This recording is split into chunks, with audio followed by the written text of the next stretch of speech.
उद्योग मंत्री शकुंतला रावत अपने एक दिवसीय दौरे को लेकर बानसूर पहुंची, जहां बानसूर के सुभाष चौक पर नगर पालिका की ओर से नेताजी सुभाष चंद्र बोस की नवीन प्रतिमा लगाई गई। उद्योग मंत्री से नवीन प्रतिमा का फीता कटवाकर उद्घाटन करवाया गया।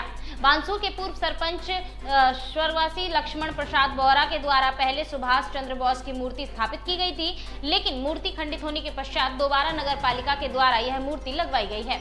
कार्यक्रम में नगर पालिका चेयरमैन नीता सज्जन मिश्रा ने उद्योग मंत्री शकुंतला रावत का गुलदस्ता भेंट कर उनका स्वागत किया। कार्यक्रम में उद्योग मंत्री शकुंतला रावत ने डॉक्टर शशिकांत बोहरा का स्वागत किया। इस दौरान उद्योग मंत्री शकुंतला रावत ने कहा कि स्वतंत्रता सेनानियों की मूर्ति लगाना पुनीत कार्य है तथा उनकी यादों में मूर्तियों का अनावरण करना उनका सौभाग्य है। इस मौके पर उपखंड अधिकारी राहुल सैनी, पंचायत समिति प्रधान सुमन सुभाष यादव, उप चेयरमैन बनवारी लाल सैनी, अधिशासी अधिकारी सुमेर सिंह मीणा, कनिष्ठ अभियंता कृष्ण कुमार, भाजपा जिला उपाध्यक्ष डॉक्टर शशिकांत बोहरा, सरपंच मुकेश जलेवा और भूप सिंह सुरेला, राजकुमार शर्मा सहित कई गणमान्य लोग मौजूद रहे। के अनावरण में हम आए थे। ये मूर्तियाँ क्यों लगाई जाती हैं? चाहे आगे बाबा साहब की लग रही हो, भीमराव अम्बेडकर जी की है, चाहे सुभाष चंद्र बोस जी की है, ये इसलिए लगाई जाती है कि जो हमारी नई पीढ़ी है उसे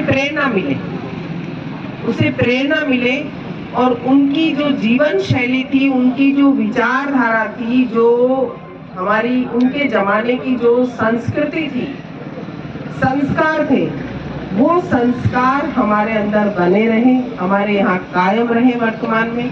इसलिए ये मूर्तियाँ लगाई जाती हैं कि सुभाष चंद्र बोस जी का तो अगर देखें, जो आज़ादी में उन्होंने एक एक क्रांति का जो अलग जगाने का काम किया, पूरे देश में एक आवाज की कि तुम मुझे खून दो, मैं तुम्हें आज़ादी दूंगा।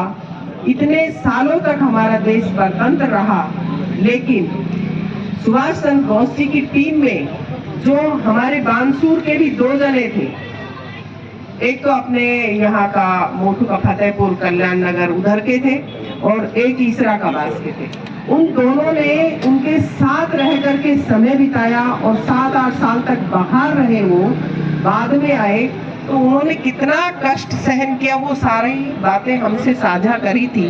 तो ये आजाद हिंद फौज के स्वतंत्रता सेनानी जो थे, तो हमें भी उनसे उनके संस्कारों को डालना चाहिए हमारे अंदर, उनसे प्रेरणा लेनी चाहिए कि हमें भी किस तरीके से अपनी जीवन शैली में विचारधारा रखें, सोच रखें, अपनी संस्कृति, भारतीय संस्कृति को कायम रखें।